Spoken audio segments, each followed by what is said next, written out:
தமிழ் சொந்தங்களுக்கும் அரசிகளுக்கும் வணக்கம்.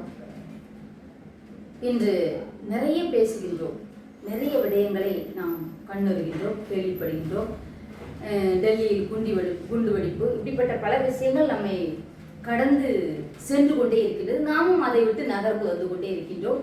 ஆனால் ஒரு சிலருடைய வாழ்க்கையில் நடக்கக்கூடிய விடயங்களை பார்க்கும்போது இந்த மண்ணும் மக்களும் எதற்காக நமக்காகத்தானே என்ற எண்ண ஐயப்பாட்டோடு ஒரு வினா.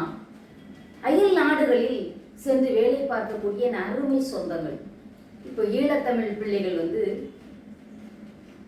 தங்கள் நாடுகளை இழந்து, தன் நாட்டை, தன் அரசை இழந்து அந்த வாழ்விழந்த சூழலில் ஈழத்தமிழ் சொந்தங்கள் உலகம் முழுமைக்கும் பறந்து விரிந்து வாழ்ந்து தங்கள் வாழ்வியலை பெருக்கிக் கொண்டு அடுத்த கட்ட நகர்வுக்கான தேடல்களோடு பேராளுமைகளாகத்தான் இன்று வள வருகிறார்கள். ஆனால் நம் நிலத்தில் நாம் வாழ்வதற்கான அனைத்து சூழல்களும் இருக்கின்றது. இந்த தமிழர் நிலத்தில் நாம் வாழ்வதற்கான அனைத்து சூழல்களும் அனைத்து வசதிகளும் இருக்கின்றது. ஆனால் கடின உழைப்பை வெளிப்படுத்த விரும்பாத எம் சமூகம் அயல் நாடுகளில் சென்று அங்கே எவ்வளவு கடினமான வேலைகளையும் செய்ய தயாராக இருக்கின்றது. 2 தினங்களுக்கு முன்பு ஒரு அருமை தம்பி சென்ற வாரம் 3ஆம் தேதி வாகன விபத்தில் அயல் நாட்டில் மரணித்து போகிறார். அவருடன் இளம் வயது மனைவி, ஒரு அருமையான பிள்ளை, திருமணமாகி 2.5 ஆண்டுகள் ஆகிறது. இருவரும் தொழில் நிமித்தமாக அயல் நாட்டுக்கு செல்கிறார்கள். இருவரும் தொழிலை பெருக்கி பொருளாதாரத்தில் சற்றாவது தண்ணீரை விட அடைந்து விட வேண்டும் என்பதற்காக அங்கே வேலை தேடி செல்லும் போது தான் சென்ற வாகனம் தான் சாலையில் நின்று போனதால் அவன் நம்மை விட்டு பிரிந்து சென்று விட்டான்.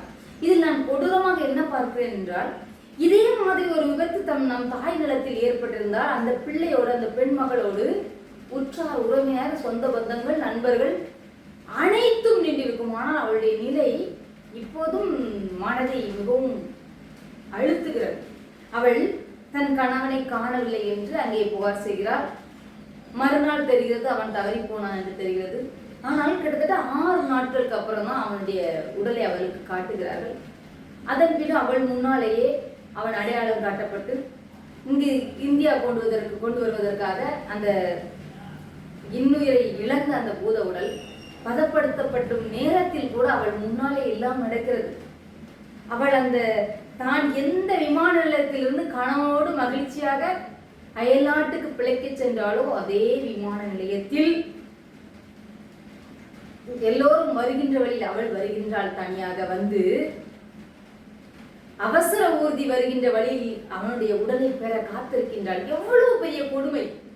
அப்படி என்றால் அந்த பிள்ளை அந்த அயலகத்தில் தன்னுடைய கணவனின் உடலை பெறுவதற்கு எவ்வளவு போராடி இருப்பாள், அந்த நேரத்தில் எவ்வளவு அழுத்தப்பட்டிருப்பாள், எவ்வளவு தன்னிலை மறந்து நின்றிருப்பாள்.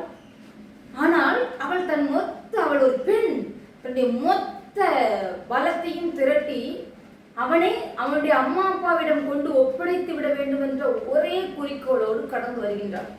ஆனால் இந்த கடந்து வந்த விடயம், அவனை பெற்று அவனுக்கு அடக்கம் பண்ணி அவனுடைய எல்லா காரியங்களையும் செய்கின்றோம். ஆனால் அந்த 8-10 நாட்கள் அவளுடைய வழியில் அவளோடு அயலகத்தில் உள்ள நண்பர்கள் இருந்திருப்பார்கள், மாற்றுக்கருத்தில். ஆனால் உற்றார் உறவினர், கட்டிப்பிடித்து அழக்கூடிய தாய் தந்தை, நான் இருக்கின்றேன் என்று சொல்லக்கூடிய அண்ணன் தம்பிகளை அவள் 10 நாட்களுக்கு அப்புறம் சந்திக்கின்றாள். நான் என்ன சொல்ல வருகிறேன்னா, அந்த தம்பி மிக திறமையான ஒரு சிகை அலங்கார கலைஞர், ஆண்களுக்கான ஒப்பனை நல்ல திறமையாக செய்யக்கூடிய தம்பி. இந்த நிலத்தில் இன்று ஊடக வெளிச்சத்தில் என்னவெல்லாமோ செய்து மக்கள் பணம் ஈட்டுகிறார்கள். சரி தவறு எல்லாமே ஊடகத்தின் வாயிலாக நடக்குது. ஆனால் அவன் மிக திறமையான என் அருமை தம்பி அதை செய்திருக்கலாம். இதை ஏன் சொல்றேன்னா, என் அருமை தமிழ் சொந்தங்களே, உலகெங்கும் இருக்கக்கூடிய உறவுகளே, நாம் நம் நிலத்தில், நம் மண்ணில் நம்மால் முடிஞ்ச அளவிற்கு பொருளாதாரத்தை, அந்த பொருளாதாரத்திற்குள் நம் வாழ்க்கையை கொண்டு செல்ல வேண்டுமே என்பதுதான் மிக முக்கியம். இளம் மனைவியை இங்கிருந்து எடுத்து சென்ற அந்த கணவன் அந்த ஊரில் அவளை தனியாக விட்டுவிட்டு இறந்து போகிறான். இதை நீங்கள் யோசித்து பாருங்கள். எனவே நம் நிலத்தில் நமக்கு என்ன வாய்ப்பு இருக்கிறதோ அந்த வாய்ப்புகள் எல்லாம் நாம் ஊடுருவி சென்று நம்முடைய பொருளாதாரத்தை பெருக்கிக் கொள்ள வேண்டும். நாம் நம் நிலத்தை விட்டு கடந்து செல்கின்றோம். பிறமொழியாளன் இங்கே வந்து நம் நிலத்தின் வளத்தில் அவன் வாழ்க்கையை பெருக்கிக் கொண்டு நமக்கு எதிரான வாக்கு வங்கிகளாக உருவாகி வருகின்றான். அதான் உண்மை. எனவே உங்களுக்கு இதில் விருப்பம் இருக்கிறதோ இல்லையோ, ஆனால் சொல்ல வேண்டியது அந்த வழியை அந்த ஒரு 5 மணி நேரம் அந்த விமான நிலையத்தில் காத்திருந்து 4வது மணி நேரத்தில் அவள் வந்து அவளை கண்டு அதிலிருந்து 1 மணி நேரத்துக்கு பின்பு அவளை கண்டு உடலை வாங்கும் போது அந்த 5 மணி நேரங்களில் நாங்கள் சந்தித்த வழிகளையே எங்களால் தாங்க முடியாத போது அந்த 10 நாட்கள் அந்த இளம் பிள்ளை, அவள் ரொம்ப சின்ன பிள்ளை தான், அவள் எவ்வளவு வழிகளை கடத்தி இருப்பாள். இங்கே தன் மகன் இறந்து போய்விட்டான், தன் சகோதரன் இறந்து போய்விட்டான் என்று கேள்விவிட்ட அந்த தாய் தந்தையின் தன் மருமகன் இறந்த நிலை என்ன? எனவே அருமை சொந்தங்களே, என் தமிழ் உறவுகளே, நம் நிலத்தில் ஒரு காணி நிலம் இல்லை, நம் நிலத்தில் என்ன வளம் இருக்கிறதோ, நம் நிலத்தில் என்ன வாய்ப்பு இருக்கிறதோ அவற்றை பயன்படுத்தி நம்முடைய பொருளாதார தேவையை சந்திப்போம். அது மட்டுமே இந்த மண்ணுக்கும் இந்த மக்களுக்குமான ஒரே நன்மையாக இருக்கும். நாம் அறிவார்ந்த பிள்ளைகள் எல்லாம் அயலகம் சென்று விடுகின்றோம். படிக்க வேண்டியது அயலகத்துக்கு செல்ல வேண்டியது என்று வாழ்க்கையை தொடங்கிவிட்டோம். நான் படிக்கும் போதே நான் அயலகத்துக்கு சென்று விடுவேன், இனி திரும்பி வர மாட்டேன் என்று சொல்லக்கூடிய பிள்ளைகளை நாம் பெற்று வளர்த்து வருகின்றோம். எனவே இந்த அயல்நாட்டு மோகத்தை விடுத்து இந்த நிலத்தில் நாம் சாதிக்க முடியும் என்பதை நம் பிள்ளைகளுக்கு சொல்லிக் கொடுத்து வளர்ப்போம். இதை விட நிறைய விடயங்கள், அயல்நாடுகளுக்கு கடந்து போன பிள்ளைகள் முற்றிலும் முழுதாக பெற்றோரையும் பிறந்த மண்ணையும் மறந்து நிற்கின்றது. மண்ணை இழந்த ஈழத்தமிழன் மண்ணுக்காக தன் உயிரை கொடுத்து போராட இன்றும் தயாராக நிற்கின்றான். அந்த மண்ணை விரும்புகின்றான். ஆனால் என் அருமை தமிழ் சொந்தங்களே, தாய் தமிழ் நிலத்திலிருந்து நீங்கள் செல்கின்றீர்கள், ஆனால் இந்த மண்ணை மறந்து விடுகின்றீர்கள். இந்த மண் இன்றும் தெலுங்கர்கள் கையில் மாட்டிக்கொண்டுள்ளது. மேலும் ராஜஸ்தானி குஜராத்தி கைகளுக்குள் சிக்குண்டு இருக்கிறது நகரங்கள் முழுக்க. நீ அயலகத்தில் கூலி வேலைக்கு செல்கிறாய், ஆனால் உன் நிலத்தின் முதலாளி வேற்று மாநிலத்தில் இங்கே வந்து முதலாளிகளாக மாறுகின்றான். விழித்துக் கொள்ளுங்கள் தமிழர்களே, அயலக முகத்தை விட்டொழியுங்கள். வாழும் போதே நம் நிலத்தில் இந்த அருமையான காற்றை சுவாசித்து வாழுங்கள்.